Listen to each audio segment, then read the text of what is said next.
InsideTheBirds.com. Geoff Mosher is with us today, and we've got a lot of things to get into today on today's edition of Football at 4. At Geoff Mosher NFL, like Hunter Brody, taking you till 6 tonight. And, of course, like all guests appearing via the Boardwalk Honda hotline, he is Geoff Mosher from InsideTheBirds.com. Mosh, how was your weekend, pal? Oh, it could have been a lot better, Mike. It could have been a lot better. Well, hopefully you were safe. Everybody feels that way. Yeah, I'm definitely safe. Well, there's a lot Thanks for asking. Yeah, man, of course. There's a lot that we discussed on Friday's show that you guys kind of touched on at Inside the Birds that we wanted to kind of touch on. And a lot of it has to do with Jim Schwartz and some of the new toys that he has to play with. And you wonder the trade-off of Malcolm Jenkins for Darius Slay. He has relied so much on Jenkins his entire tenure here, basically. And you wonder if he's going to change because now essentially his best player in the secondary has changed. Yeah, it's a great question, Mike. And I think we should all be disappointed if we don't see a little bit of change out of Jim.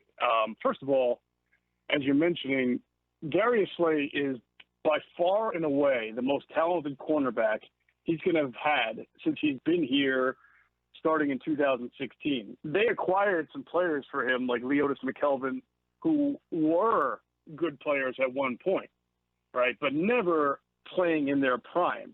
And I think right now you've got Darius Slay. He's not yet 30. He's in his prime. He's made 3 Pro Bowls, and he's finally given Jim a reason to say, okay, I've got a guy good enough to put on anybody's number one wide receiver and be able to shadow and trail that number one receiver. Some defensive coordinators don't like to do that, and maybe Jim doesn't. But I would argue that if your number 2 cornerback on the outside is 5'9", the way Avonte Maddox is, and the other team has a Devontae Adams-like wide receiver who's tall, physical, good, all that, number one, then you should leave your cornerback on that wide receiver the entire game and not have to have the kind of mismatch that you would get if you had to put a 5'9" corner on a 6'1" or a 6'2" wide receiver. So from that vantage point alone, you should have on a week-to-week basis Slay being able to lock down that other team's number one guy, and Maddox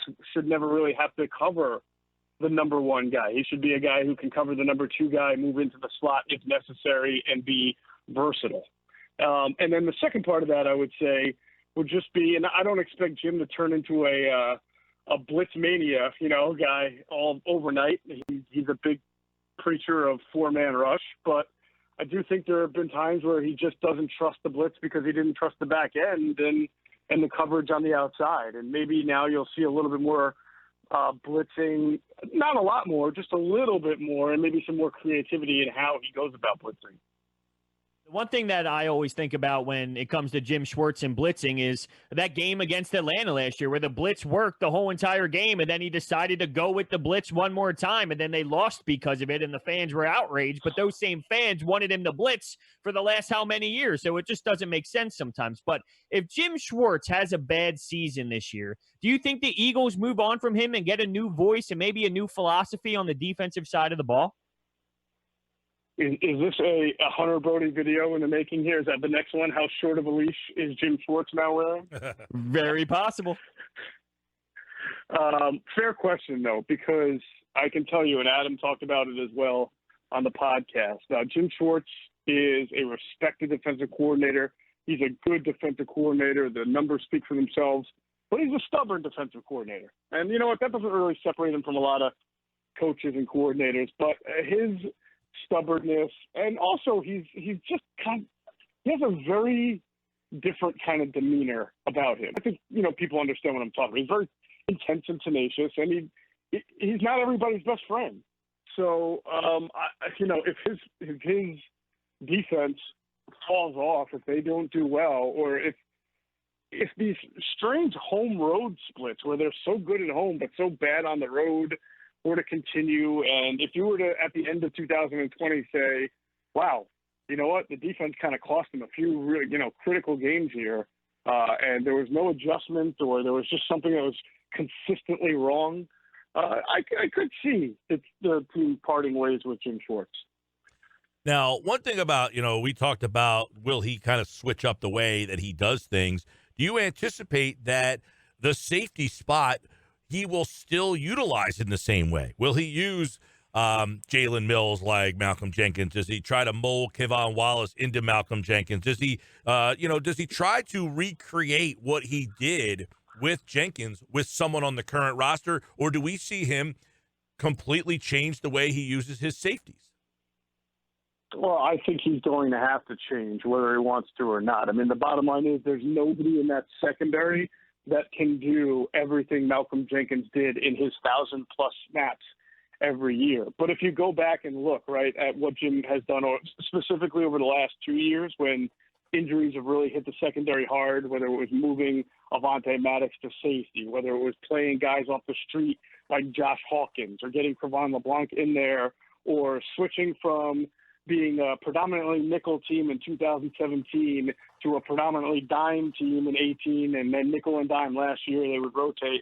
Jim uses his personnel, Jim's formations are based on the personnel that he has available to him at the time. So he's not going to draw up a defense this year that asks Rodney McLeod to play the Malcolm Jenkins role. Rodney McLeod is best as a deep safety right now. He's not really a box safety, so he's not going to ask Rodney McLeod to come into the box a lot or to play the slot a lot. But they were able to take Jalen Mills and move him into kind of a hybrid slot corner safety type of role, and they brought in Will Parks, who is more of a box safety. He can even blitz a little bit. He's kind of a sideline-to-sideline guy. You see these hybrid cornerback safeties. You also see these hybrid safety linebackers. It's becoming positionless out there. So what I'm saying is I think that Jim is going to know what everybody does best and use them in that role and then design the defense around it. I'm so intrigued by the guys up front for Schwartz. And is it fair to say that the Eagles might have the best group of defensive tackles in the league? That's a great question. I'd be hard-pressed to find a better group. I forget who plays right next to, off the top of my head, who plays next to Aaron Donald out there for the Rams. It was, is Michael Brocker still on them, or he wound up going somewhere else? I don't remember. But at one point they had, him, Brockers, and I think Ndamukong Suh. That was pretty good too. But, Malik Jackson, Fletcher Cox, and Javon Hargrave, that's a killer trio right there. And that's why they put so much money into the defensive line. I expect if everybody stays healthy that will be the nucleus and of the defense and the heartbeat of it, and the most prolific part of the defense. And that's going to help the edge rushers too. You're going to have a lot of collapsed pockets that push the quarterback off his mark to the left or the right, and obviously that helps the defensive ends get in on theirs as well. Geoff Mosher, Football at 4, powered by InsideTheBirds.com, looking on the Jim Schwartz train. We talked a lot about him Friday and getting more intel. That was your latest pod. What about Malik Jackson, Hargrave, and Cox? You got those guys, but Malik Jackson's interesting. We had him on the show about a month ago, and I asked him about possibly playing some defensive end. Didn't sound like something he was all that thrilled about. He said, nope, I'd rather be in a 3-man rotation, but I'll do what's, best for the team. But does Jim Schwartz have to be creative with how he rotates those guys? And then, of course, with his defensive ends, where it doesn't appear yet, anyway, that he has that third guy that has definitively, separated himself. Yeah, that third defensive end spot becomes kind of critical when you figure out what they do with defensive tackle, meaning you're only going to have, for the most part, right, 4 pass rushers on the field on pass rushing downs. If in the past, Jim has used 3 defensive ends and 1 defensive tackle, it's been Fletcher Cox as your defensive tackle, and then it's been like Brandon Graham and Chris Long or Derek Barnett, some combination, Michael Bennett. It's usually what they call the NASCAR package with a defensive end, usually Brandon Graham, moving inside. Last year, you saw Josh Sweat and Vinny Curry both move inside because they were beat up at DT and they had more defensive ends. But let's say Javon Hargrave and Malik Jackson and Fletcher Cox stay healthy. Well, of those 3 guys, 2 of them are going to be on the field even on those pass rushing downs. So second and longs and third downs, and that means you're only going to have 2 defensive ends on the field. So assuming that, again, if everyone stays healthy, right? I keep having to say that. But if those two defensive ends are Barnett and Graham and they wind up being productive and healthy, then it's going to minimize, theoretically, how much they rely on that third and fourth defensive end to come in. But, again, that's only contingent upon everybody staying healthy. Once a few injuries settle in, then it just becomes who are my four best pass rushers and how can I get them on the field? All right, Geoff Mosher is with us here. One thing, too, is we keep talking about the linebacker spot. You talk about those guys up front. How does having possibly a guy like Darius Slay and maybe having better traction in the secondary change the role of the linebacker, if at all? That's a good point. It may actually put a little bit more emphasis on him, Mike, because, there are a lot of quarterbacks in this league who have the kind of respect that the opposing quarterback says, you know what, I'm just not going to look his way too much today. I'm going to look somewhere else. So having a guy like Darius Slay is great to lock down that number one wide receiver. But then when your quarterback starts thinking about his other options, his secondary wide receiver, his slot receiver, or his tight ends, then you start talking about the middle level of the field on defense, the linebackers, the nickel corner, and so forth. I think that's one of the reasons why they've talked about moving Jalen Mills inside. I mean, right now, if they're in nickel on defense, your two linebackers are probably going to be Nate Gary, and I think I mentioned this to you last week, that really like Duke Riley's athleticism. So it's either Duke or Jatavis Brown. They want that kid Davion Taylor, who they picked in the third round to be a fast learner and have all that, athleticism on the field as soon as they can. But, it's hard to see that happening day one. Especially with no minicamp. Yeah, no camp. So those guys are the ones that I would think that offensive coordinators are going to be drawing the red circles around. All right, we can't attack this team like we did last year by throwing the ball down the field 50 yards on the perimeter, but we can sure get them across the middle of the field. Yeah, and it looks like one of the big things at camp will be, Geoff, I guess the battle for corner opposite of where Slay plays, whether he follows guys around, whether he stays on one side. But where do you feel that Sidney Jones is in that mix? Is he the guy they want to win that job, or is he kind of, hey, you were drafted, we're going to give you a look, but by no means do you automatically get this spot? Well, if they want him to win the job, Mike, what they really want was for Sidney Jones to have come back this season into, whether it's a mini camp that might start up or training camp, with a completely different mindset, with that motivation to want to be the guy that they drafted many years ago at Washington in the second round, even though he was hurt. They want him to be something that they haven't even seen from him when healthy and when practicing. He just has not been that guy. He hasn't had that aggression. He has not played with confidence. He has looked lost on the field. And if you were to shoot them all up with truth serum right now in the coaching staff and the front office, I think they would tell you that he's not going to have it.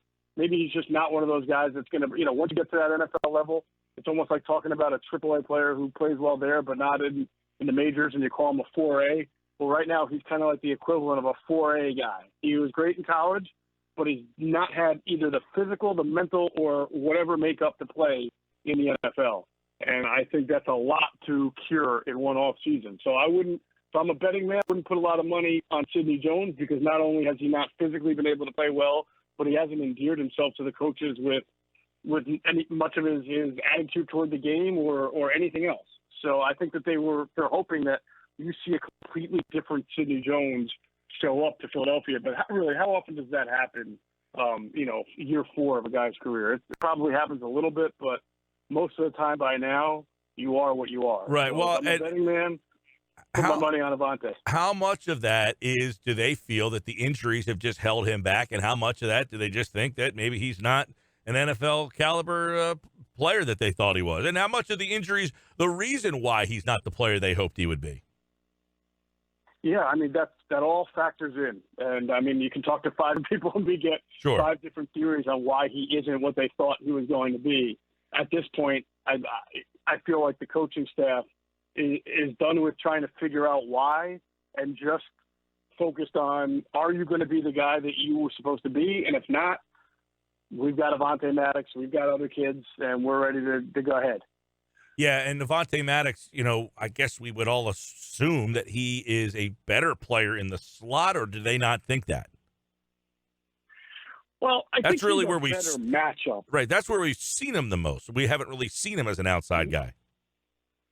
Right. I want to be fair to Avonte Maddox and not just stereotype him because he's 5'9" and say he can't play the outside. He did at Pitt, and it's not like Pitt is in a conference where all they play is a bunch of lousy teams.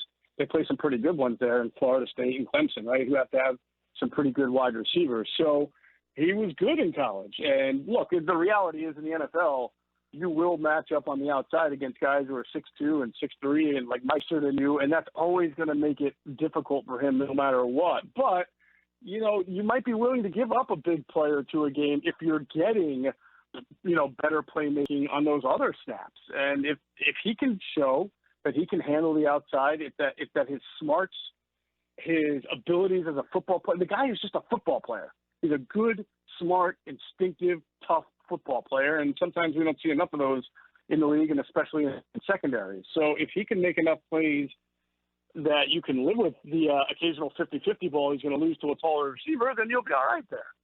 Yeah, I mean, look, if his size was different, he probably has the skill set to be a much higher thought of guy, but because he's smaller, we look at him and kind of pigeonhole him, I guess, in his first couple of years as a slot guy. But there's so much depth at the slot, Cre'Von LeBlanc and Roby Coleman, that Maddox almost has to try to win the job outside.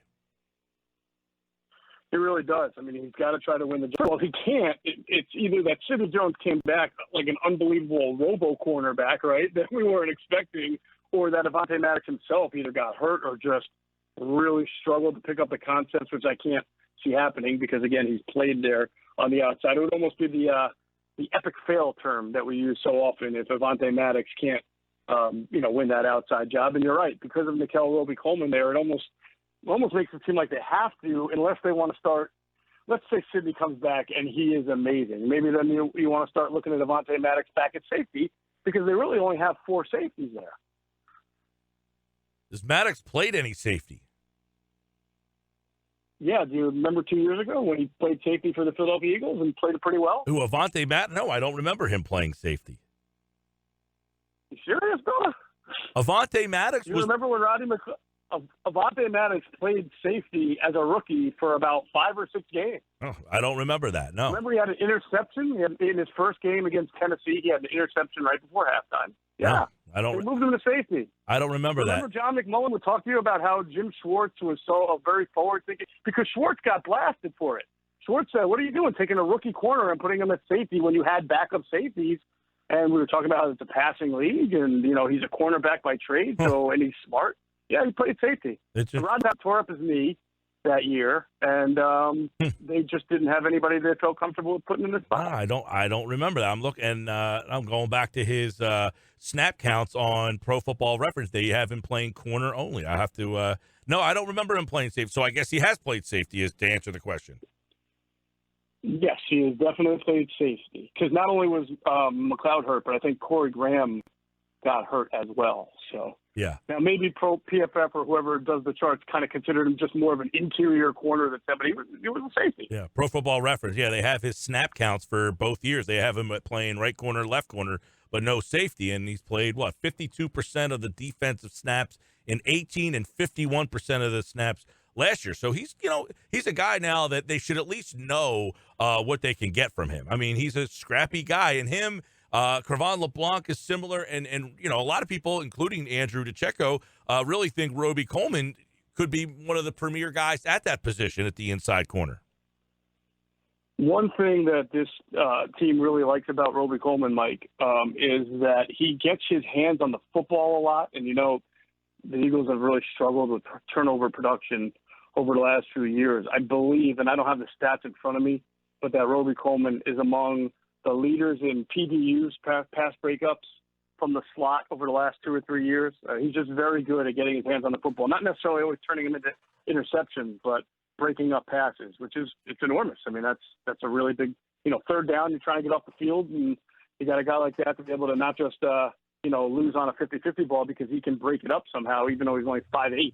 He's good at that. Yeah. All right. Before we roll, the thought of what the potential of having minicamp could mean to this, to all the teams, but this particular team in general, who really, raises some eyebrows now if they get the opportunity for minicamps. I find that to be a very intriguing and interesting story.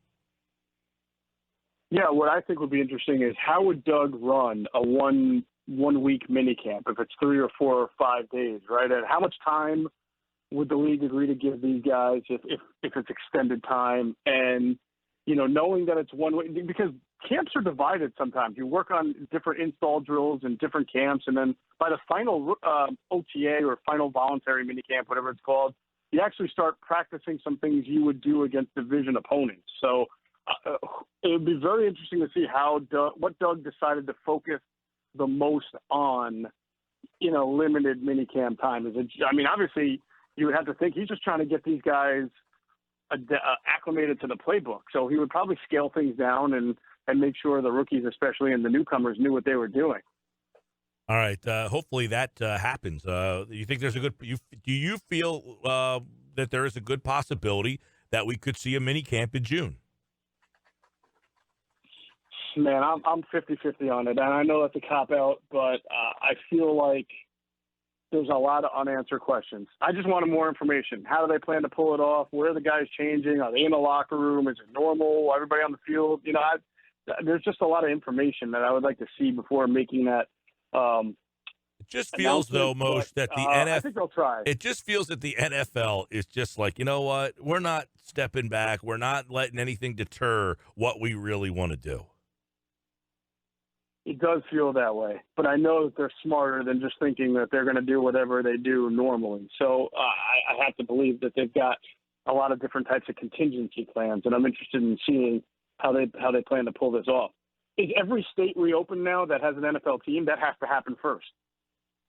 I'm not sure. I know Pennsylvania was one of the very last ones. I don't know if there's any behind them still that are still waiting.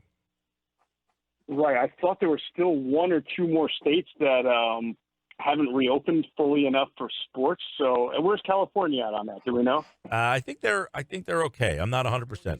California. Okay. Yes, right. Well, California said yes, but that. No fans yet. So.